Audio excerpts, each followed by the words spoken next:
Hey everybody, John Tuohy here. Another episode of Modern Day Musician is coming at you right now.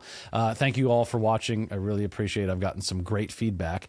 And today I have a very special guest, an old friend of mine, this awesome guitar player who has built a big online presence for himself. And we have a lot to talk about today. I'm here with Mike Godette.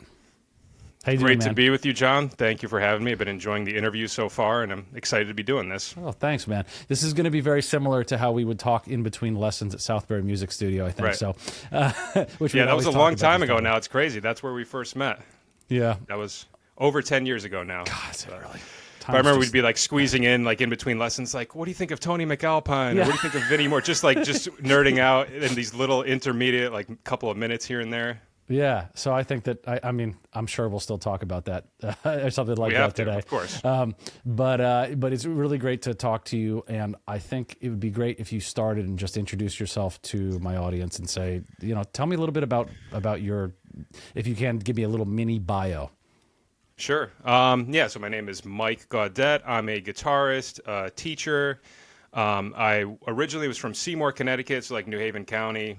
Started out more as a rock guitar player, and then in high school I got more into like shred guitar and stuff like that, and then eventually transitioned more into jazz, and then similar to John, went to Western Connecticut, majored in jazz guitar, and have basically just been teaching and gigging and doing all various types of side hustles ever since then, which we'll get into a lot as the interview continues. But that's basically it. So I'm kind of all over the place in terms of what I like musically. I do a lot of different styles in terms of gigs and stuff like that. And to me, that's what music's all about, is just finding all these different things that you like and kind of making this, fusion of all of your different influences. And that's ultimately how you come up with your own unique voice, I totally agree. And I think that one of the things about you that I've always really admired is that you do have a very wide breadth of things that you really enjoy and that you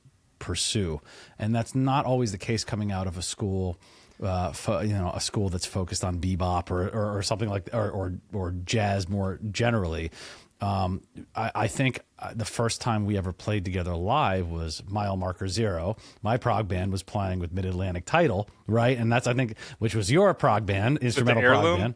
At the Heirloom, right? I think that's what it was, in Danbury. So and that was really cool because I had heard you previously in playing. I might have been one of the combos at school or something, or a concert, and I was like, wow, this guy has great jazz language and some really, but you were also equally as fluent in the shred categories and the prog stuff, and like I that was something that I thought was really, really cool, because I tend to find that a lot of these schools, and actually WestCon was pretty good about keeping people's, whatever your interest was, pursuing it, especially our private teacher. We both had Chris Morrison, great guitar instructor, who was very open about those things. But, it sort of doesn't pay the bills if you go to school for jazz and they're like, oh man, yeah, let's talk about funk. Like a lot of the times that's not really in the curriculum, right? And so a lot of people I know that we went to school with and other people who've graduated since and things you kind of get funneled into a small area. You get funneled into, and that's sort of where you reside. But I just like the fact that you didn't do that. Was that on purpose, or was that just happened from your interests? I don't think it was on purpose. I think I've just kind of always been all over the place, really, not even in music, just in life. Just my own general interests are kind of very random. And I think I've always just kind of gone to the beat of my own drum, and I think that just translated over to music. Even, ever since I was a kid, I mean, I always loved metal music. I loved rap. I loved blues. So it's just, if I hear something and I resonate with it, I try to go all in on it.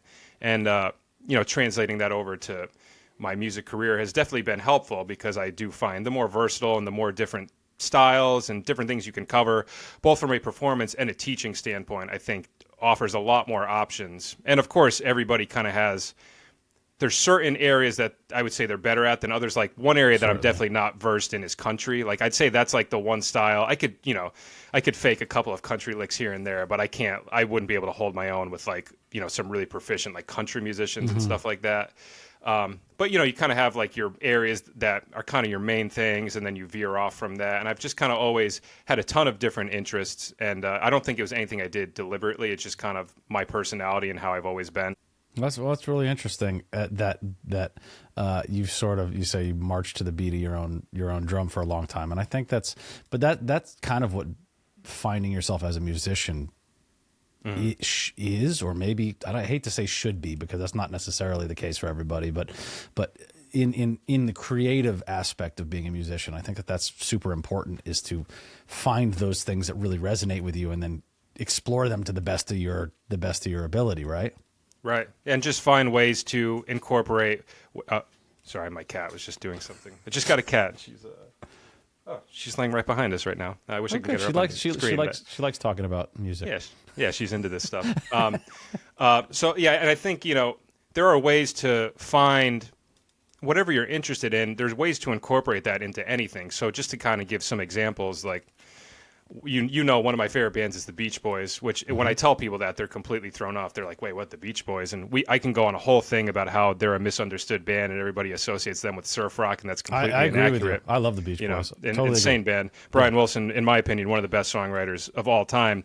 But there are ways that, I've transcribed a bunch of Beach Boys songs, and I find these cool little vocal harmonies that Brian Wilson would do, which was a lot of that was derived from the Four Freshmen. So Brian Wilson, in his formative years, he would listen to the Four Freshmen. He would try to transcribe the vocal harmonies onto the piano and come up with voicings. And I've transcribed some of the Beach Boys harmonies, and I've found like new chord voicings on the guitar that I could apply to a jazz standard. So it's like all these little things can definitely eventually be utilized over almost anything if you to figure out the right way to incorporate it. And same thing with Ravel. I'm a huge classical music I love, and one of my favorite composers is Ravel.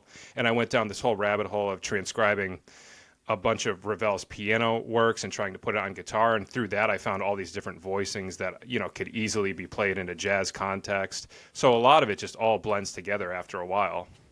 That's awesome, and that must have been a huge challenge to try to figure out how to actually get your hands around it. Did you do alternate tunings and things to make it happen, or no?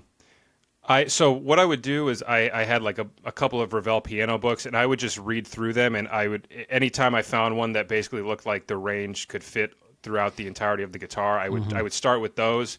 And as long as the bass clef doesn't go below the low E string, I mean, if I have to tune down to like a D or something, I will. But I started with that, and then once I got to a point where I ran out of songs, I had entertained the idea of doing it with my 8-string guitar, but it just didn't sound good. I was like, this is getting to be too much. So then, you find little workarounds, like every once in a while there might be a note that goes above the I was doing it on my carve, and so I had 24 frets, but you might find a note that goes above that high E, so you could maybe do like an artificial harmonic, or just finding little ways to work around. Or maybe that note can actually just be played as a harmonic on a fret, and it happens to be in that right octave. Right. So a lot of different stuff like that, just finding different workarounds. So did you find that some of those voicings that you're talking about, that you could just kind of place your hand and go bling and play it as a chord, or did you have to like arpeggiate it out in order for some of those things to be realized as close as possible? So the harmonic stuff I'm referring to, that's more of like single note stuff. Okay. In terms of the voicings, there would be like a chord here and there where I might have to leave a note out, because obviously, as you know, one of the big advantages of the piano as opposed to the guitar is you could play a lot closer intervals. Yeah. Where the guitar, there are certain instances where you can do that on the guitar if you're using a lot of open strings. Yeah. But a lot of the voicings just don't line up as well, or you might be able to get it, but you have to do like this crazy stretch to get it to come out. Yep. So there were definitely some instances where I would have to omit a note, which is not ideal, but it's like it's better than nothing. I'll take what I can get, That's really cool, and I'm assuming, and we'll talk about this as we jump into how you've done your online lessons and your YouTube and stuff, which I think will take some time to really we should flesh it out. But did you find that you could take that information, stuff that you just wanted to do for yourself, and you go, maybe I could make a lesson out of this. Maybe I could make a PDF out of this. Like, what got you, or did you, first of all, did you do that with the Ravel stuff? And second of all, when did the thought come into your mind about, can I make this into a product? Can I monetize this? Can I actually use this in a way that will further my teaching? Stuff like that. So that could be a great segue if you want to get into the YouTube stuff, because the original reason I even started my YouTube channel was because I had this idea that I was going to arrange all these Ravel songs for 2 guitars. And I should clarify too, this is on electric guitars. I wasn't doing it on a classical. So like the classical purists will get mad at me. I was like playing with a pick and like, not doing anything in a traditional sense, but trying to figure out what, because, there's so much classical guitar music, but the style of classical music that I've always resonated with was like the Impressionist, like Debussy, Ravel, Eric Satie. And you might see a couple of those songs for guitar, but you don't typically see very much guitar repertoire for those composers. And in most instances, the songs are too complicated to do with one guitar. So I got this idea in my head, well, what if I tried to do some arrangements of Ravel's piano music for 2 guitars? And initially, I had the idea of writing a book of the arrangements, and I ended up never doing that. It ended up being the notation and the way everything would have to be written. It was just too complicated to really iron out. So I was like, all right, I'll start a YouTube channel and I'll just start recording myself playing these arrangements, just put them out as videos, just kind of like as a fun little outlet, because I was learning them anyway and I was recording them. I was like, I might as well just make videos of them and put them out in the world, because there's not a ton of Ravel guitar arrangements out there in general. And once I started doing that for a while, then I started getting some subscribers and some people were really into what I was doing. And at a certain point, I was like, all right, maybe I should start doing a little more with the YouTube channel and see what could come out of this. And I was, very naive with a lot of the YouTube stuff. I started doing the channel in 2018, and I didn't even realize up until 2018 that you could make money doing YouTube videos, because I grew up, I was born in 1990, so I saw like the birth of YouTube, and like way back when I was in high school, like I don't think you were able to make money doing YouTube and stuff like that. I mean, you remember the original days of YouTube. It was so much different than it is now. And it was so much easier to get people to watch your videos back then. You didn't have to promote anything. And I have this one video I posted when I was in high school, doing the Power Rangers theme song. I don't know if you ever saw that. I don't think so. But I was at my friend's house. I just recorded myself doing the Power Rangers theme song, and it got like 350,000 views. I never promoted it anywhere. And it's on a channel that I can't even access because it was before Gmail linked with, or you need a Gmail account to get on YouTube. So I was like, all right, well, you can make money off of YouTube after a certain, amount of time. There's obviously all these different thresholds you have to reach.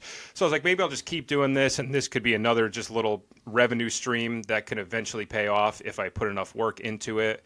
So after I did the Ravel arrangements, I started exploring some other classical composers. It's weird. My channel kind of originally started out as like classical guitar, which is not something I'm known for at all, but it was just kind of the thing that I was really interested in at that time. It was a phase I was going through. So I did a couple of Prokofiev arrangements and a couple of Alexander Scriabin, who's my favorite Russian composer. He writes beautiful piano stuff, super ahead of his time. Like a lot of people credit Stravinsky as being the first really modern composer out of Russia, but Scriabin was actually even before Stravinsky, but I think some of his stuff was a little above people's heads for the time. Like anybody listening, I would recommend, there's a piece called The Poem of Ecstasy by Alexander Scriabin, one of the most like wild just pieces to come out of Russia for like I think it's the late 1800s, I want to say. I could be wrong on that, but they'll correct me in the comments. Yeah, they always do. So they always do. They're good at that. So after a while, then I was like, well, I want to do some stuff other than classical music. So, huge Beach Boys fan. I've transcribed probably 50 or 60 Beach Boys songs at this point. So I was like, why don't I just try doing some guitar arrangements of Beach Boys songs? So then it morphed from classical into Beach Boys. So like I said at the beginning of the video, my interests are all over the place. You could really see that through my YouTube channel. And then I was like, I should probably start doing some other stuff as well. And I was like, if I just try to cover as many different artists as I can, then hopefully I can attract a lot of different people to the channel and hopefully get some new subscribers. So I just started doing a wide variety of different covers, and then started doing some guitar solo covers of like solos that a lot of people don't typically do very often. So there were a couple of Meshuggah solos that I really liked that I transcribed and worked out, and I did some videos of that. So Ravel, Beach Boys, Meshuggah. It all makes sense, man. Yeah, right. That's And then at a certain point, I was like, maybe I should start doing some lesson videos because that's like I teach for a living, so I can offer a lot in the teaching space. So I started thinking about it, and I was like, well, other successful YouTube channels, what do they have going for them that I can incorporate into mine? And one thing that I thought about was if you just start posting things on a regular schedule where people can expect to see something at a certain time, I find that seems to be pretty effective. So I started doing a series every Tuesday. It was called Lick of the Week, and I would do that. I would put one up every Tuesday at noon, and basically I would transcribe a lick from most of the time jazz artists, but I veered off into a lot of other areas as well. But I would transcribe a lick. I would, I'd have the notation on the screen, and then I would do like a little like 5-6 minute lesson talking about like the fingerings and the theory of what's going on in the lick. And I did that every Tuesday for a couple of years. I ended up doing 140 of them, and I never missed a week. Wow, amazing. And so I was doing that, and then I was doing a lot of just different guitar arrangements, and eventually that veered off into other types of lesson videos. And then eventually I started another series called Cool Chords, where I would just find different chord progressions that I thought sounded pretty unique. And same idea, I would transcribe it, I'd show the notation on the screen, and then talk about what I think the theory might be. I would try to find progressions that were a little bit more out of the ordinary, stuff that really caught my ear. And sometimes it's not always super clear, the theory behind some of those, especially when it's being written by a person that's just playing by ear. So like, for example, I don't know if you know the band XTC. So they have this one song called Easter Theater, which has really wild string arrangements, and I transcribed that. And I was like trying to explain it in the video, but I know for a fact, like the main songwriter in XTC, Andy Partridge, like he does not know like any theory, and everything he does is by ear. But he's got such ridiculous ears that he can just come up with these really exotic, harmonic movements. And I remember doing that video. I was like, I think this is kind of a stretch. Like he's definitely not thinking about any of this. But it's even if the writer is not approaching it from a theoretical perspective, it's still cool to kind of break it down and try to figure out like, why does this sound so cool? There's obviously something going on here that's creating this sound. Like, what is it? So then I did that, and at a certain point, I did reach a point of burnout with my YouTube channel because I was doing 3 videos a week. That's a lot. Yeah, 2. So the Lick of the Week every Tuesday, and then either a guitar arrangement or something else every Monday and Friday. So I'd post 3 days a week, Monday, Tuesday, and Friday. So how much time in that? Let me just pause you for a second. How much time? Please. Let's say when you were at that frenetic pace, the 3 times a week, how many? If you had to break down how many hours to prepare something like that, that would be in a given week, what would be an average for you? It was a lot. I mean, I can't give a specific number, but I've thought about it. I would say definitely between 15 and 20 hours a week. But the thing is, like, I loved doing it, so it didn't feel like work. Like it gave me an outlet to explore so much more stuff. So like if I was listening to a song and I heard a cool chord progression, I was like, oh, I can make a video on that. Like that's unique. And I'm getting something out of it too, because then I'm learning it. Most of the lesson videos I did were not things that I already knew prior to making the video. I would kind of learn it for the video. So I would always be on the lookout for cool licks and solos for my Lick of the Week. And it was just a great outlet to just keep exploring stuff and keep learning. But it was a lot of work. And I would say between maybe 15 to 20 hours per week, but multiple days a week I would get up and I'd basically just start making videos and until I had to leave to go teach lessons. And then COVID was really great because I was home all the time. So COVID, I really kind of went crazy with the YouTube stuff because I just had so much more time, and I was like, this is the time to really go in. And in hindsight, I really wish that I had started my YouTube channel more in like the early 2010s before everything, because everything became so oversaturated during COVID because everybody's home. They're like, I might as well start doing stuff. But luckily I started my channel in 2018. So I kind of missed that whole COVID oversaturation thing. And I did develop a nice little following of people prior to then. So that kind of the thresholds that you have to reach when you're doing a YouTube channel, you might know this already, but for people who don't, you basically, to get your channel monetized, you have to have 4,000 watch hours over, I believe it's over the span of a year. So basically like over the span of a year, like people have watched your videos for 4,000 hours or more. And videos like these are great if you're trying to get your channel monetized because they're long. So the longer the video, the more watch time you get. And that really helps. Right. And then I think you need 1,000 subscribers. I think it's 1,000 subscribers and 4,000 watch hours. Okay. So when I'm I not first there started, yet, but slowly but surely. you'll get there. No, you'll definitely get there. I'll post about this on my channel too, and hopefully Cool. we get some That'll crossover. be amazing. Thank you. So, initially the first threshold was like, all right, let me get 100 subscribers. Because I think once you get 100, you can change the link of your YouTube channel. I haven't thought about a lot of this in a while, so I could be wrong on some of this. I just want to get that out there.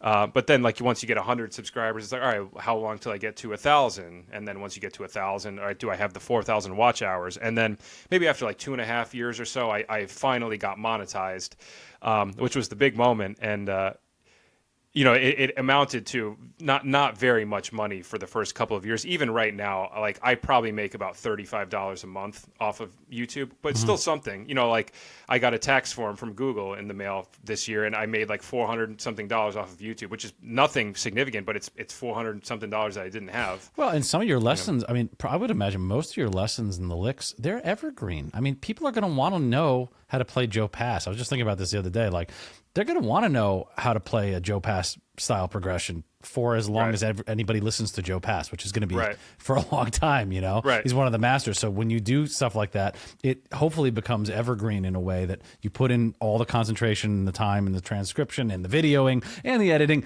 once, and then people can come to it later when they're like, I want to learn a Joe Pass lick or whatever, Yeah, I completely agree. And that's kind of how I approach it. It's like I'm continuously building upon something. And I try to not get this idea in my head that one day I'm just going to arrive at this place where it's like, oh, I finally did it. Because I don't think that ever happens. And from a guitar playing standpoint, I know for a fact that never happens. And I think a lot of times a lot of students I find, especially adults, like who are really ambitious, I think they get this idea in their head that like one day I'm just going to reach like this goal and everything's going to be great.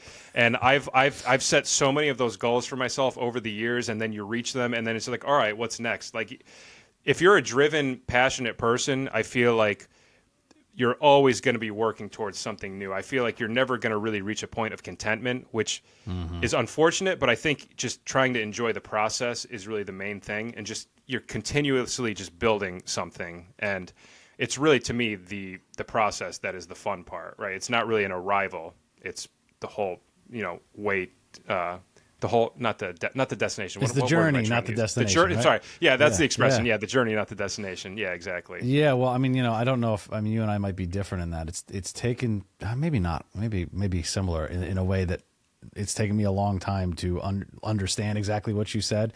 And on the way there, I put a lot of pressure on myself, unduly, and beat yourself up. Like, I can't play this thing. I want to get this thing. I can't play as fast as John Petrucci. I want to get and like I just beat myself up because I'm not at that point. And then I found very similar to you. Once I get to a particular thing, I could play this thing that I wanted to. Then I'm like,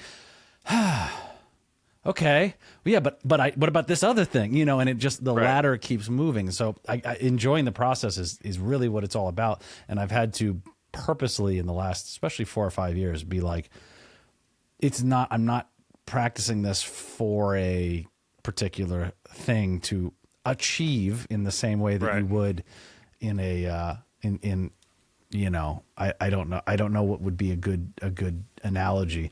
I think that, if you shoot the most 3 points in a 3-point shootout or whatever, it's like, okay, I got the prize or whatever it is, but it's not quite like that in music.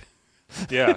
Playing an instrument, it's like it's not a linear 1-to-1. Okay, and now I do this, and now I'm here. Right. That really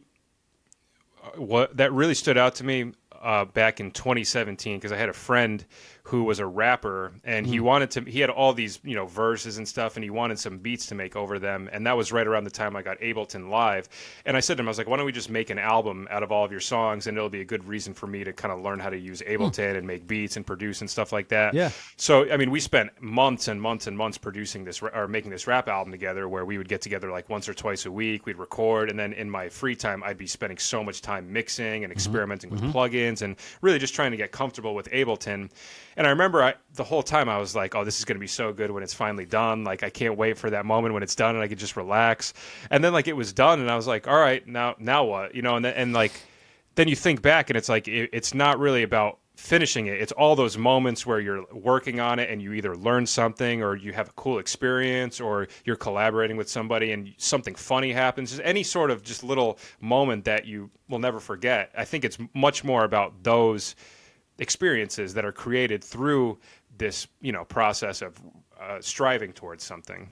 Yeah, and that just kind of makes the process, for me anyway, less anxiety producing. One of the things I've realized is how much my anxiety gets triggered over things that, like, I didn't even realize I was having an anxious response to. Like, I didn't realize that practicing this thing was making me tense and like, I can't, and you know, and that never works great when you're trying to work on something. Like, the more fun you can try to have, this sounds obvious, but for people who are professionals like us or trying to be, that's not how you think of things a lot of the time. At least people that I know, you know, if you're a hobbyist and you're just really enjoying playing, you probably can live in that world.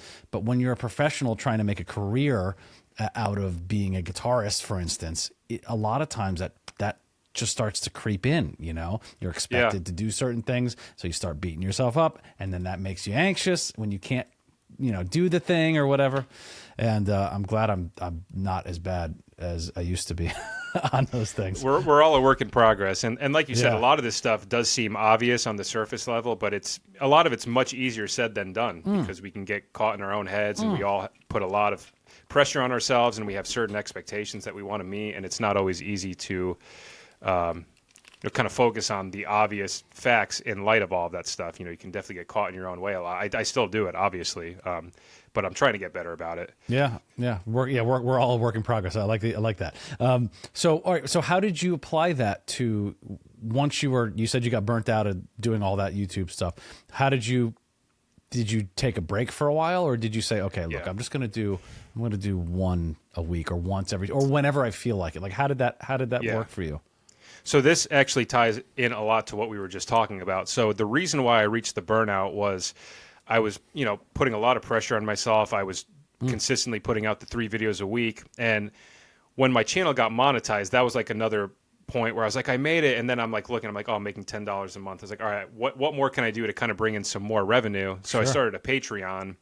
And my goal with the Patreon was always to be able to get it up to $100 a month. And I would always get really close, and then somebody would cancel their membership. And whenever somebody would cancel their membership, I would get this idea in my head that I wasn't working hard enough. I was like, I got to be doing more. And so I put more pressure on myself. And that was wrong of me. That was like a whole learning experience. And then sometimes people would cancel and they'd say it's because they don't have enough time to go over all the stuff that I'm giving them. So I was like, oh, wait, so I'm doing too much. Too much, like, but I'm also like, not which doing one is it? Right, which one is it? So, you know, the Patreon at a certain point, like, you know, if I would get an email saying, oh, somebody signed up to your Patreon, that would always give me like a little boost in confidence and keep the momentum going. But then after a while, I was like, the amount of time I'm putting into this, it's just not worth it. So I had decided to take a break from my channel and and I just canceled the Patreon. And I took maybe 4, 5, 6 months off, which was really interesting because now I had all of this time that I was putting towards videos that was all of a sudden freed up. And it was like, well, what do I do now? But it was nice. I think I really needed it. And I thought a lot about it, and I was like, okay, well, I still love making YouTube videos. I still want to make videos, but I can't be making them to the degree that I was, because it was too obsessive. And I have a tendency of getting very obsessed with things when I'm really into them. I go all in when I like stuff.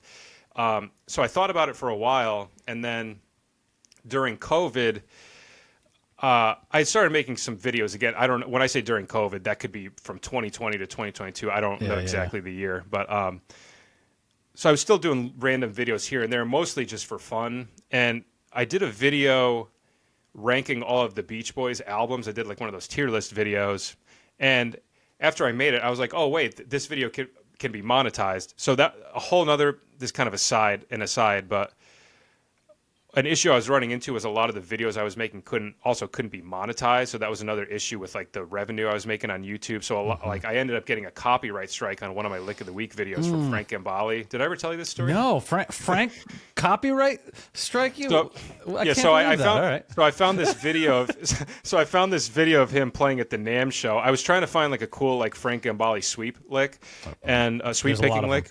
Yeah, right. There's a ton of them, and I was just trying to find one, and there was like one of like somebody just like with a like a cell phone camera at the 2017 NAMM show, and he does this crazy like sweep picking lick in F sharp minor, and I was like, oh cool, I'll transcribe that and make a video of that.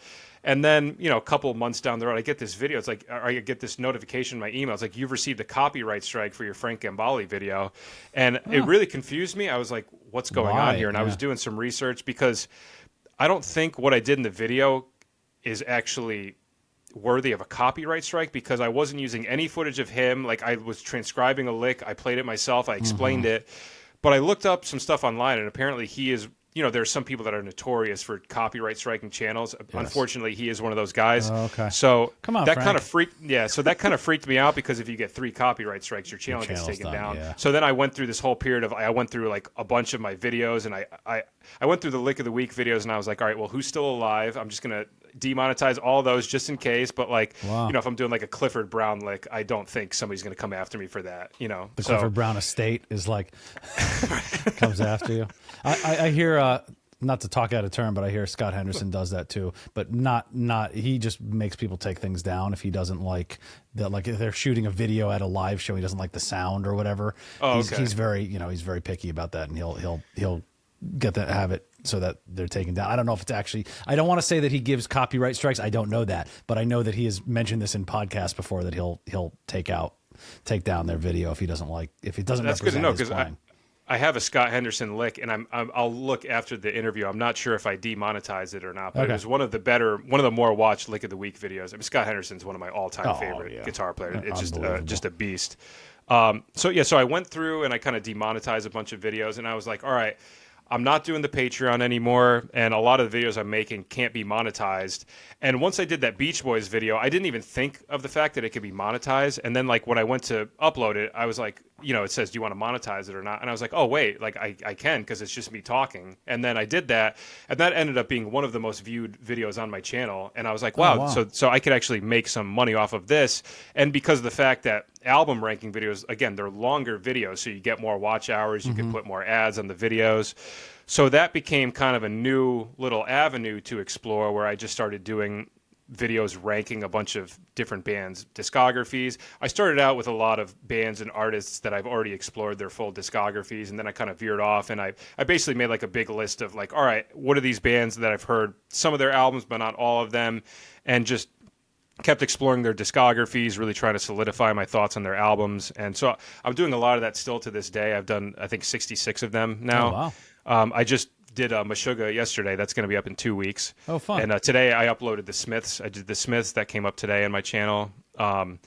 So I started doing that, and then I was like, what are some other videos? I started doing some lesson videos here and there where it's more stuff that's not derivative of other people. So just to play it safe and know that I can monetize it. And then I started doing like videos where I go through my top 5 albums from every year. That's been a lot of fun. So I started with the year 1965.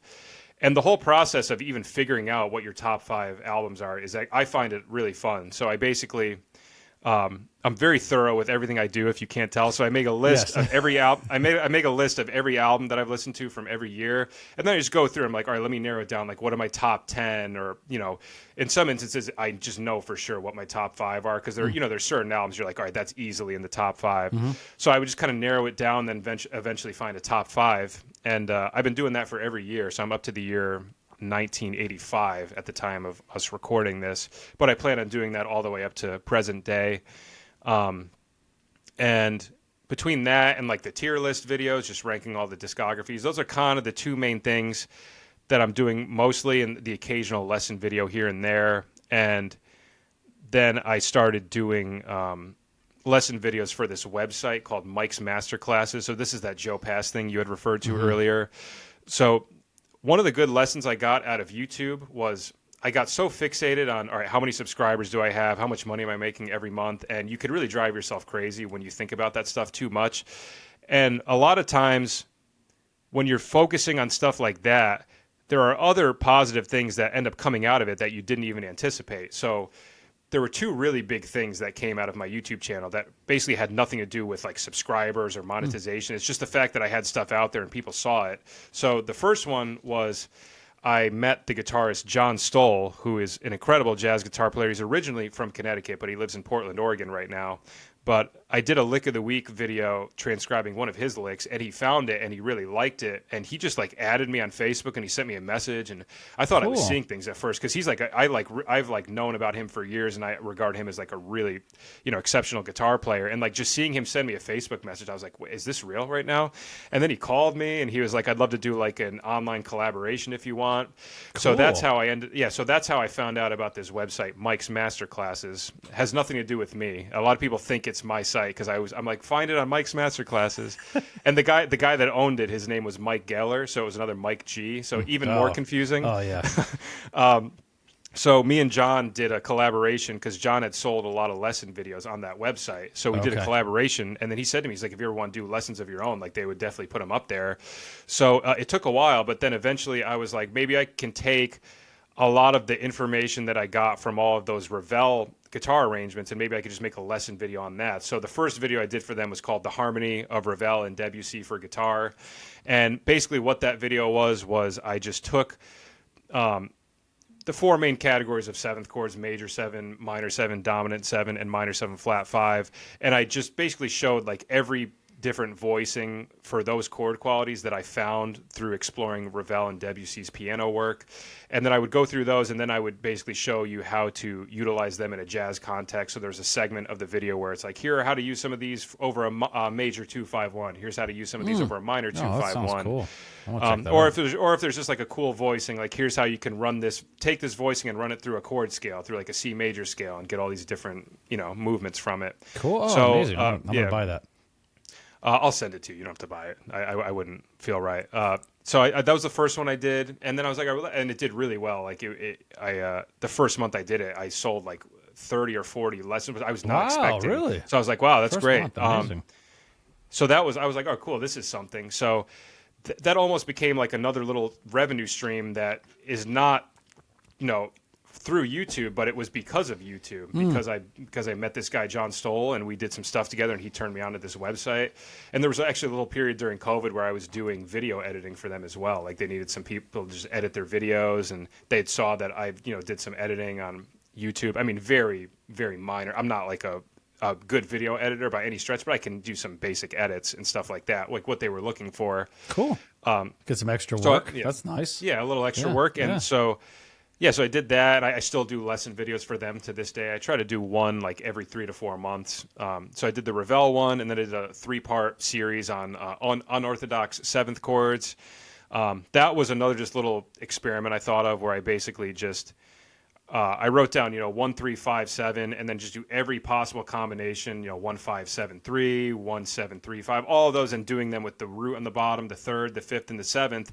And then just looking at that, being like, all right, how many of these can be played on the guitar? And I found a lot of just unusual voicings that I had never played just through doing that as an exercise. I was like, all right, let's do that, make that into a video. So I did that. I did a 3-part series on that. And then I started doing the improv style series, which that's basically the thing I'm focusing on right now. And I'm going to keep doing that, where I basically just take a different artist and I transcribe like 12 different licks from a variety of different solos. And very similar to like the lick of the week videos that I did on YouTube, I just, present the lick and then do a little 5-minute explanation of what's going on theory-wise. So I started with Cannonball Adderley, and then I did Sonny Stitt, Oscar Peterson, Clifford Brown, and I just did Joe Pass. So Joe Pass was actually the first guitar player that I did. It started out as like non-guitar people, but I have like a whole list of people I plan on covering for that. So that's like another little outlet.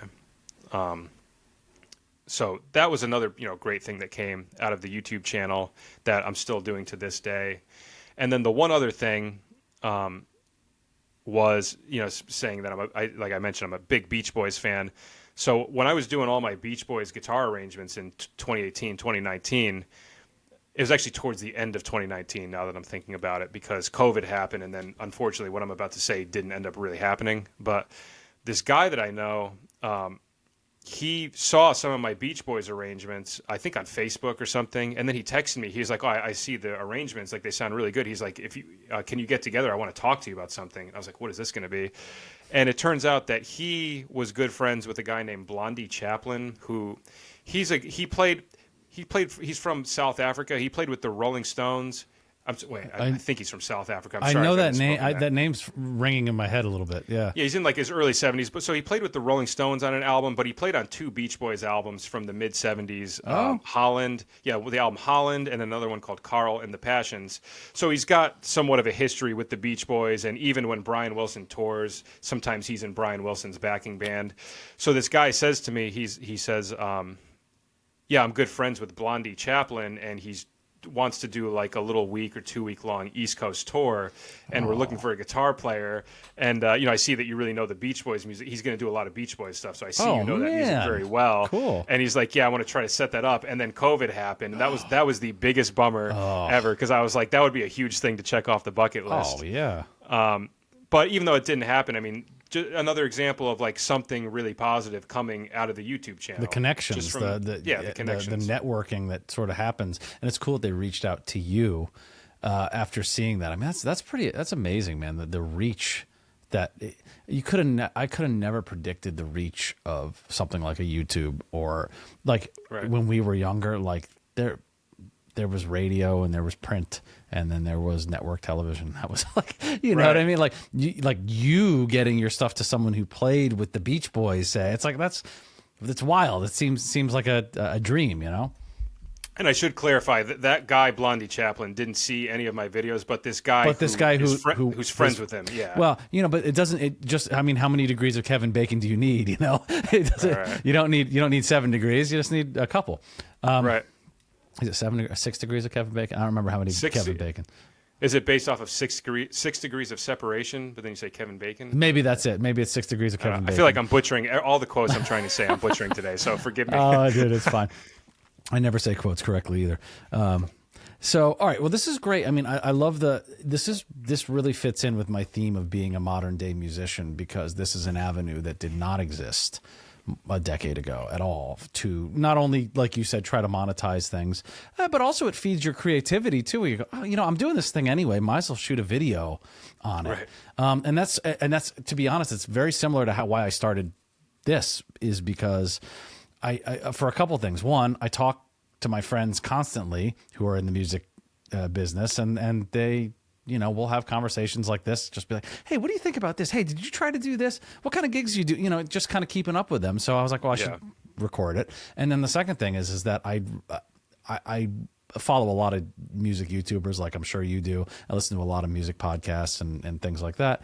And I just realized that the majority of them are more highlight reels than they are sort of the nitty gritty and things that actually go on in musicians' lives, especially nowadays as things have changed a lot. So I really wanted to talk about those kind of things. And so you saying, well, yes, the monetization is decent. I make a little bit of money. Yes, it was an outlet for me. But also one of the cool side benefits is that I got to have this potential thing. I started this. I started teaching video lessons on this person's website, and I said, like, it's really interesting and really ties into all the stuff that I'm talking about. Yeah, and there's even other things that I hadn't mentioned, like I'll get random emails from people that want to do just a one-off Skype lesson or something. Like I had a guy in China that did like 2 or 3 lessons with me, and cool. I'm like, it's crazy. I'm teaching a guy in China right now. Like it's really cool. And also if I get a new student and they just kind of want to see the type of stuff I'm interested in, I could just send them the YouTube channel. And for a lot of kids, like they think it's really cool if you have a YouTube channel. They're like, "Oh my God, you're on YouTube." One of my favorite questions, I'm sure you've gotten this too, is like when you're teaching a little kid and you tell them that you play in a band, they ask if you're famous. Have you ever gotten that before? Oh yeah. Jamie Finnegan had such a funny line about that. We talked about it, and Jamie's just like, "Yeah." The kid's like, "Are you famous?" I'm like, "Gee, let's see. It's a Monday at 5 p.m. and I'm with you right now. What do you think?" What do you think? That's a good line. Yes, I've had many variations of those things, and I always have to say, not yet. Right. On your way. I'm getting there. Yeah. Yeah, moving on up. But so okay, let's talk about a couple things that are more performance based rather than lessons based. I want to know a few things about your live performances and what you're doing now. You said, you're a gigging musician, you do these things. So obviously those things either have to be in one of two categories, or maybe they Venn diagram together, and the two categories are, one is I'm doing this because I'm getting paid and it's a gig and it's income. It's not necessarily what I would go out and do. And then some of if I wasn't being paid, say, and then you have the other stuff for your soul or your creativity or your heart, whatever you want to say. Where the things you're doing now, where do they fall in those categories? I would say most of what I'm doing now is more financial stuff. I find that the stuff for my soul, I can get a lot of that just by playing on my own. So for me, I get a lot of fulfillment just out of learning and exploring stuff. So so like one thing that I started doing as a New Year's resolution is just learning 4 songs a month, any type of music, just 4 songs that I've always heard. I'm like, all right, that's a cool song. So I write out a chart for them, and I get a lot of fulfillment just out of doing stuff like that. Cool. I mean, one of the groups that I am playing in right now, like I don't want to say they're not fulfilling. Of course they are, but I am getting paid for it as well. But the two main things I'm doing right now is the Freddie Hubbard tribute group, which is Liquid Love. So that's something that Dave Lavolsi put together maybe a year and a half, 2 years ago. And the music on that is super fun, and all the guys are great to hang out with. And we played at Park City last week, and it was a great turnout. Oh, you did? Sweet. But it's me, Dave Lavolsi, Dan D'Onofrio, Greg Lapine, Darren Litzy, Tiger McNeil, and Tony Cintron on percussion.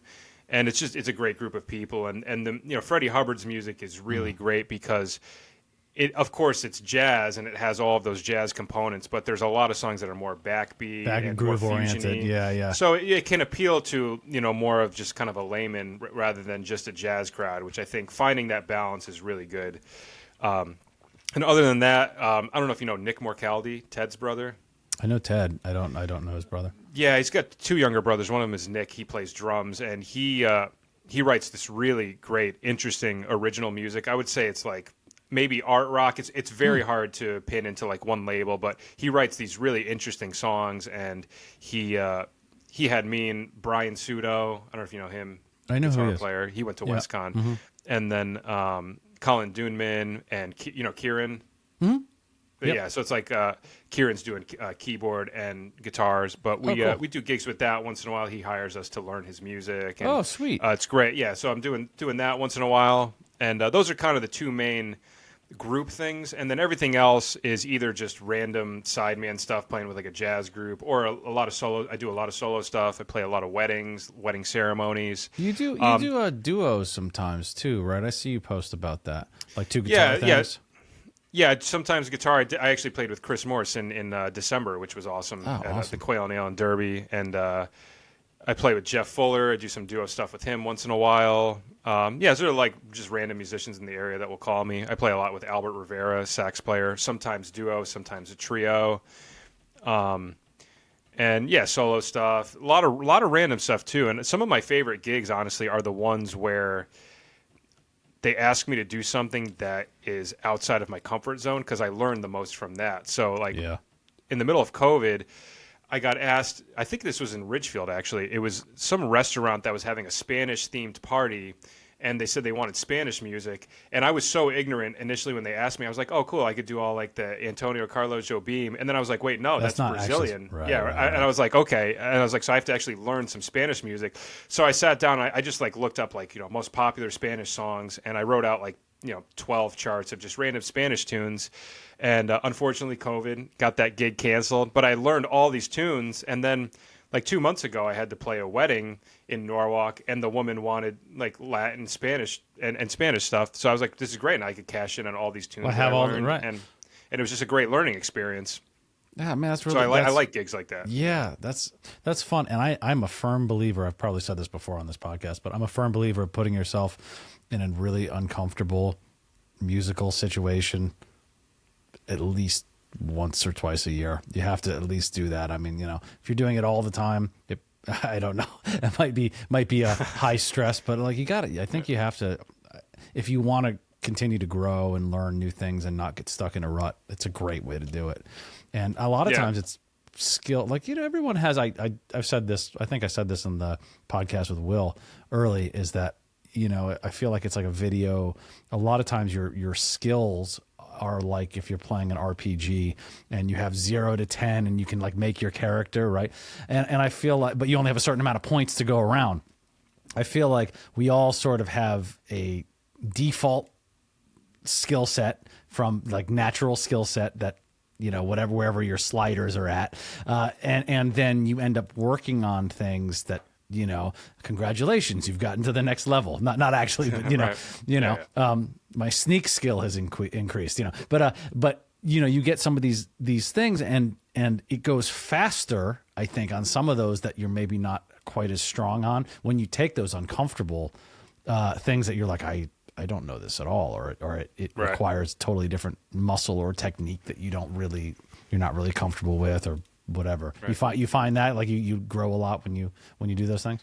Yeah, 100%. And when you go through experiences like that, you build more confidence in yourself, and also other people have more confidence in you. So I would like to be the type of musician where if somebody hires me for any sort of gig, they know that I'm going to, put my 100% in it, and I'm going to do my best. And I always do that. Like I take, especially if I'm doing a wedding and I'm playing like a ceremony or something like that, I take those things very seriously because those are very high pressure environments. And I've played some bizarre weddings before that were less than ideal. And I try to do everything I can to avoid that. And I would say, when you said like kind of putting yourself in an uncomfortable situation like once or twice a year, I think weddings can, like if you're playing solo guitar during a wedding ceremony, that can definitely be a situation that brings you outside of your comfort zone because it's so vulnerable, and it's such a big day for these people, and it's just like they want everything perfect. I mean, some people are really chill, but most of the time people are like, very perfectionist with how they want their day to go. Sure. And a lot of that, is on you and how you play as they're coming down the aisle, and then when afterwards, and even there's like video and audio record and photos and all this stuff, and right. you're gonna have to that's gonna live forever in someone's house, Right.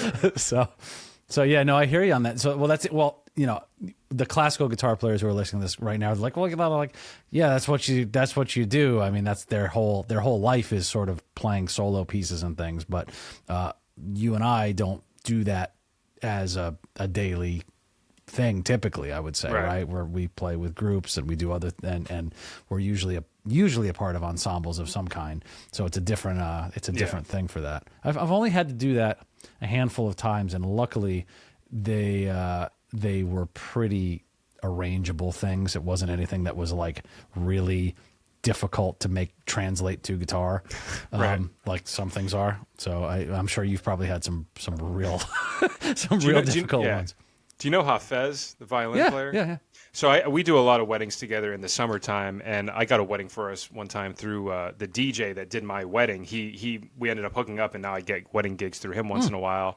And I was talking to the bride of this wedding, and she's like, here, can you guys do this song? And she sends me this link, and it's like some song from the TV show Bridgerton. Okay. And it's literally like a techno, like club song. And I'm like, how on earth can this translate to guitar and violin? So I wrote out the melody. It's all these like choppy 16th note phrases. It sounded terrible. Yeah. Like in that instrumentation. Yes. But I was like, if that's what she wants, like, we'll do it. It's like, this is what you asked for. So, figure out a way to make it work.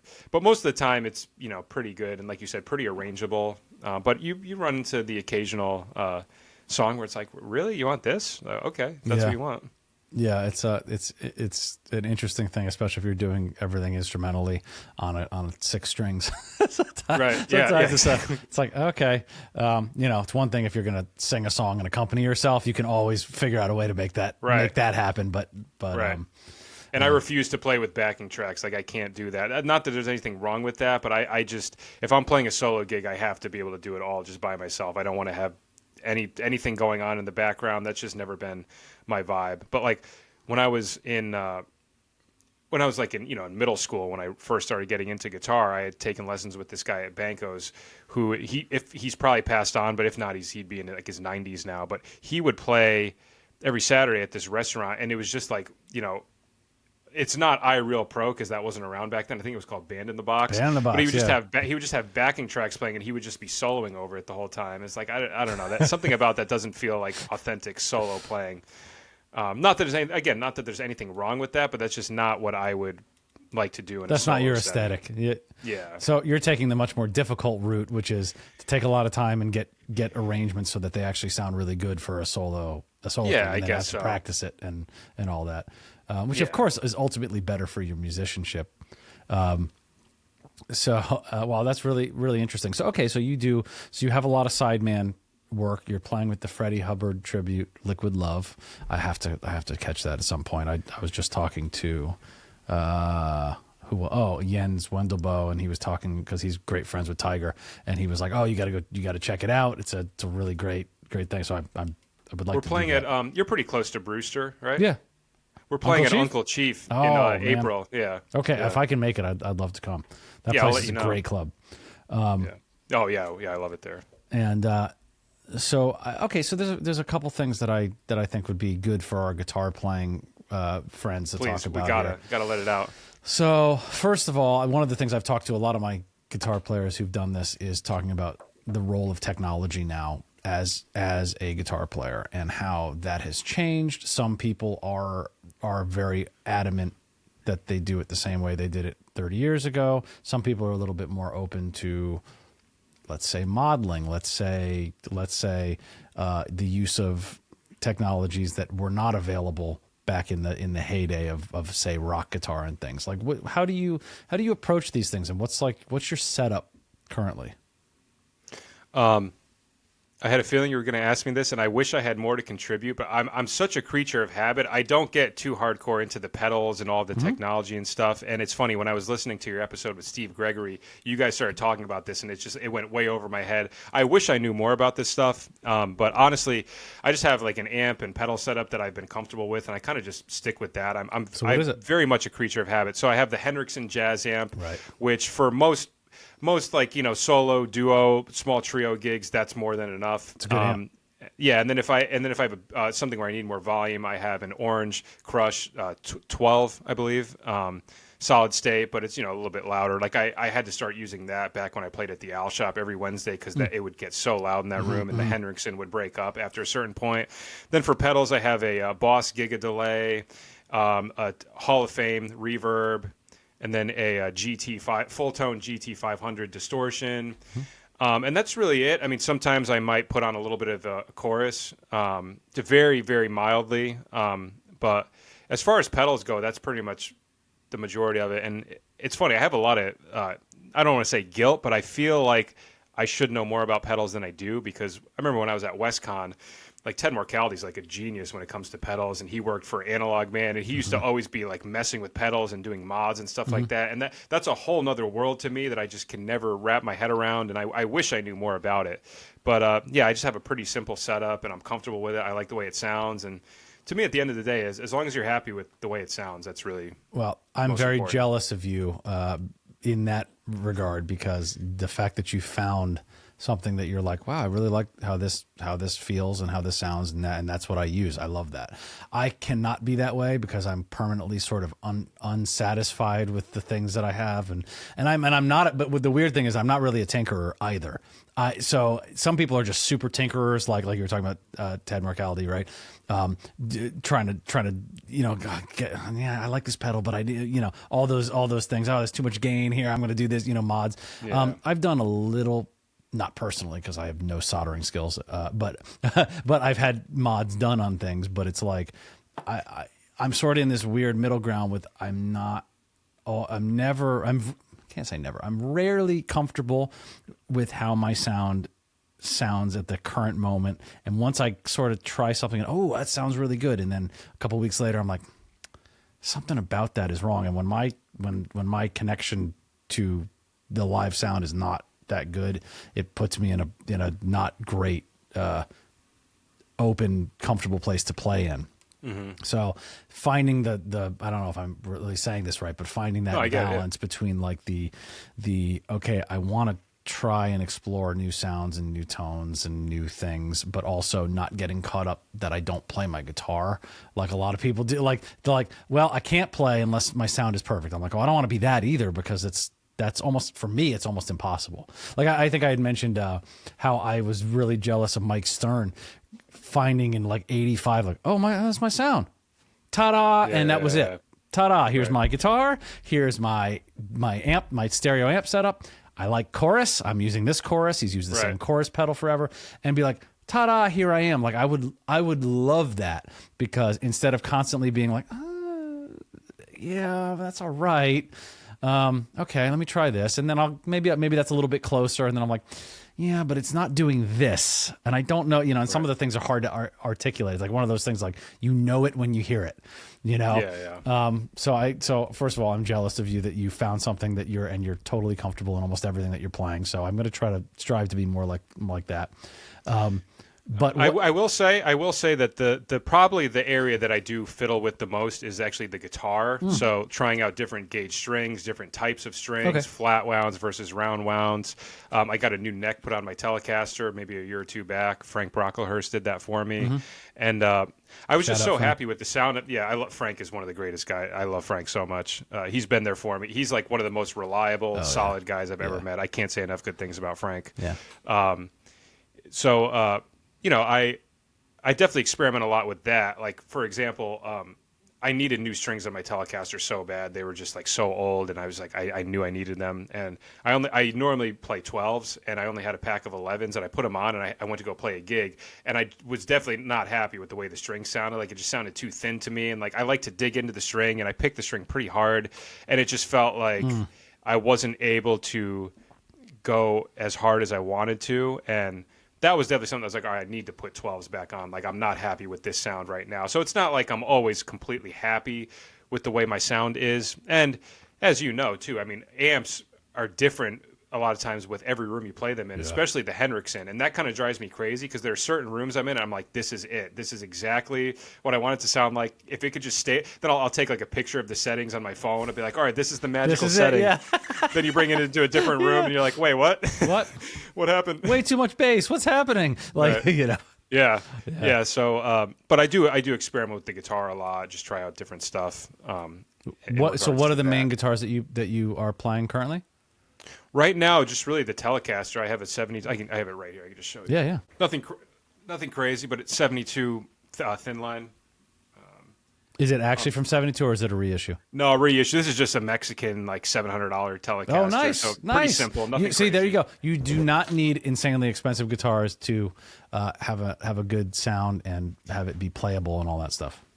It's funny because my dad has a friend who's a total gearhead, and he went to go see me play with Liquid Love. And after the show, he says to me, he's like, Mike, I don't understand. He's like, you're playing the most ridiculous stuff with a $700 guitar, and it sounds good. I'm like, yeah, you don't need, if you find something that works, it's fine. And you're seeing that a lot more now. You're seeing a lot of people start to play Squiers. Yes. Back in the day, that was like forbidden. That was like, don't ever play a Squier. Don't ever play that could be your first guitar, and that's it. you don't bring that out. I will say, though, this guitar, like once Frank put the new neck on it, that made a big difference in terms of the sound and the feel, and it needed a new neck because I was going insane with the intonation. That's an area where I do get a little neurotic, especially when I was doing those guitar arrangement videos, because when you're doing two guitar videos, if one little note is too flat or something, it sticks out so much. So I remember I would just sit there and I'd be playing all the notes on every string. I'd be like, why is it not perfect? Frank explained to me it's impossible to get a guitar perfectly in tune. Right. So I had to go through this whole learning experience and learning how to intonate the guitar and set it up. And they have these staggered fret.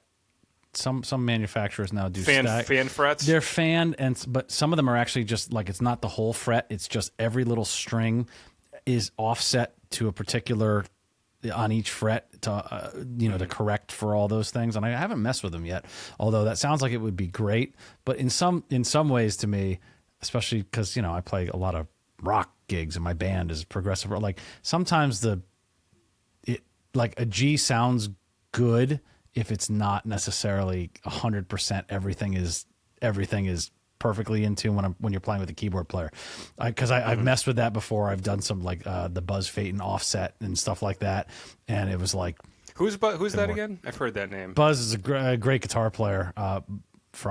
He played with a lot of groups, but he also, I think he played with Chick Corea on a record. Oh. He's a really great guitar player, someone you maybe want to check out. But he came up with this way to tune your guitar where every string is slightly different, like a few cents sharp, a few cents flat, and I think he might even have a nut that he made at some point. But anyway, the idea was it's more like a piano where not every single key is in tune. It's on a curve, and the guitar by itself sounds great, I think. But then when you go to play it with a keyboard player, sometimes I'm like, ooh, it doesn't. It's like too close in a way. So I've kind of just not messed with that. Too close meaning? What do you mean by too close? It's too it's gonna sound stupid, but like too in tune in certain ways. Like they it's almost like a phasing issue I've found when have you played one of these guitars? I did it to one of my guitars back in the day. You just do it. Oh. Yeah, I did the tuning offset, and some of the tuner pedals that you have actually will have the Buzz Phaeton offset in it.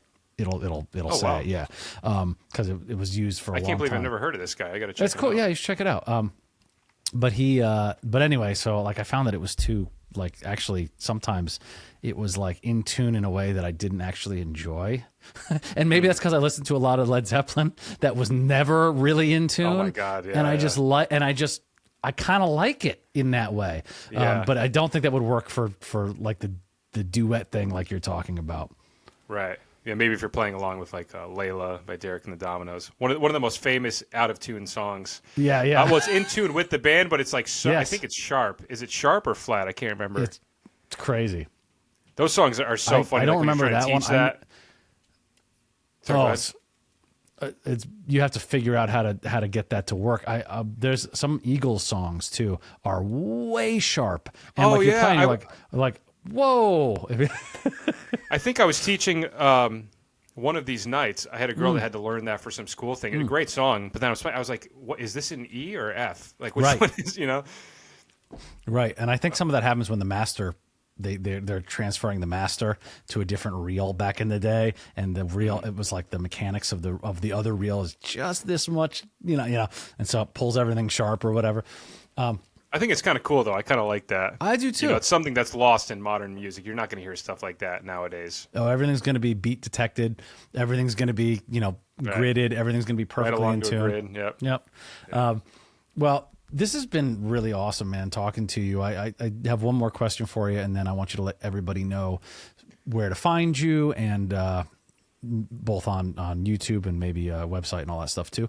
But before we get there, do you have any advice for guitar players who are, let's say they're getting out of, kind of what I'm picturing in my head is they're getting out of school, or maybe they're a few years out, and they're trying to figure out how to actually carve out some version of a career in this modern landscape? Is there any, it could be very general or it could be very specific, but I'm thinking specifically for now, guitar players. What is it? What do you have anything that you would pass off as something that you think they need to keep in mind? Yeah, that's a great question. Well, first off, I mean, teaching is always going to be a pretty steady source of revenue, whether or not you want to do it. I mean, you could be doing much worse things. I don't always want to teach every day, but I always try to maintain the perspective that I am very blessed to be doing something involving music. Yeah. It could be much, much worse. Yep. And I remember Chris Morrison said to me one time, and it really hit me. He was like, we're fortunate to play an instrument where you can actually get out of school and make a decent amount of money if you want to. He's like, the guitar is a very versatile instrument. You can get a lot of students. I mean, there are other instruments, like let's say you're graduating as like a trombone major. Trombone's a great instrument, but finding trombone students compared to guitar, I mean, it's going to be a lot harder on an instrument like that where everybody, not everybody, but a lot of people want to learn guitar. So I'd say guitar, teaching is helpful. I think if you can learn a little bit of piano, that also helps. So I teach piano as well. I could teach about up to like intermediate piano, not advanced, but I could play enough piano where if somebody want to learn jazz piano, I could definitely show them the theory and explain the scales and all of that. And some beginner to intermediate classical piano, I can also teach. But I think if you could do a little piano, that if you're looking to teach more as a source of income, I think knowing a little bit of piano can definitely help. And I have some friends that they'll be like, I have this like beginner piano student, like, do you want them? And I'm like, honestly, you could probably teach them. I don't think you realize how easy beginner piano can be. Like, there's this orange book that I teach, like, little kids out of, and it's literally starting out. Like, you could just buy that book and just teach yourself like the first like 10 pages, and that'll last you for a bunch of lessons. Obviously, like, have a long-term plan of like, all right, if I'm actually going to teach piano, I want to make sure I can still keep up with the student. Don't just like take a student just for the sake of it. You like, obviously be serious about it. And yeah, in terms of network, I think networking is a huge thing. Go to jam sessions if you can, go to see people play live, do whatever you can to support the scene and also make some connections. And I think another thing that's really important that is, you would think, again, that it's common sense, but it's not always the case, is just be a reliable person. So I really try to be as reliable as possible. If somebody texts me about a gig, I try to get back to them quickly. If somebody wants to schedule something, I try to, get back to them as quick as I can. Obviously, life is going to catch up to you, and you're not always going to be able to get back to everybody right away. But just, don't ignore people's texts, don't ignore people's calls. Just be respectful and just get back to people. If you're hiring somebody for a gig, pay them on time. Or if you can't pay them on time, make that clear ahead of time. Like, there's nothing worse than playing a gig with somebody and then a week goes by and like, hey, you going to Venmo me? One of the worst things you could hear at the end of a gig is, I'll Venmo you. But although, to be fair, there are people that are fine and do it right away. Sure. There are other people it takes like a week, and I'm like, all right, what's the problem? So I think, being responsive, just communicating clearly, and just being an easy person to deal with. A lot of times that's half the battle, because Chris Morrison also said this to me one time. He's like, a lot of times, if you're just a cool, easy to deal with person, you might, even if you don't play great, if you're cool and easy to deal with, you still might get hired over the guy that's like a virtuoso but is like a pain to deal with. And I think there's a lot of truth to that. So I would say that. And just in terms of finding your voice, find whatever interests you that's unique and just go all in on it. So when I did my YouTube channel, I was like, I like the Beach Boys. That's kind of a unique thing for like a jazz guy. I like Ravel. I like Meshuggah. I like all these random things. I was like, that's the stuff that I'm into, and I do think it's kind of unique and niche. And to me, like, that's what makes the stuff I do interesting to some people. It's not going to be interesting to everybody. We're all, we're catering to a very specific audience that is not massive. But I think if you find the things that you like that kind of make you stand out, that will kind of give you your own unique voice, and just keep building. Like I said before, you're just constantly just building off of whatever you're doing, and just continue to just do that. So that would be my advice. Well, man, great advice. I really really appreciate that. And I'm sure that people who are listening to this are going to. If they're smart, they're going to take those things into consideration. Dude, this is really great to talk to you and catch up, and thank you so much for coming on my podcast. Tell everyone where they can find you, and if they want to get in touch with you, where is that as well? Yeah, thanks for having me. I really have been enjoying these interviews. It's cool to hear a lot of our friends just in a setting like this, get to know them a little bit more. So keep doing them, and I'll keep checking them out. Awesome, man. Thank you. If people want to find me, pretty much any social media is Mike Godette Music. So that's my YouTube, Instagram. Those are basically the two main social media things I do, Instagram and YouTube. And then if you're interested in any of those, Mike's Masterclasses videos I was talking about, that's mikesmasterclasses.com. If you just go on that website, I think I posted the most recent lesson. So you'll see my profile pop up on there. And then, if you're anybody's interested in any virtual lessons, you could email me, Godette, it's my last name, Godette 502 @yahoo.com. And be sure to subscribe to John's channel as well. He's doing some good stuff. Awesome, man. Thank you. I will put all that in the show notes so people can just do a nice, easy click if any of that appeals to them. So thank you, Mike. I really appreciate this, and I hope to see you in person soon. Thank you, John. Likewise. Thanks for having me.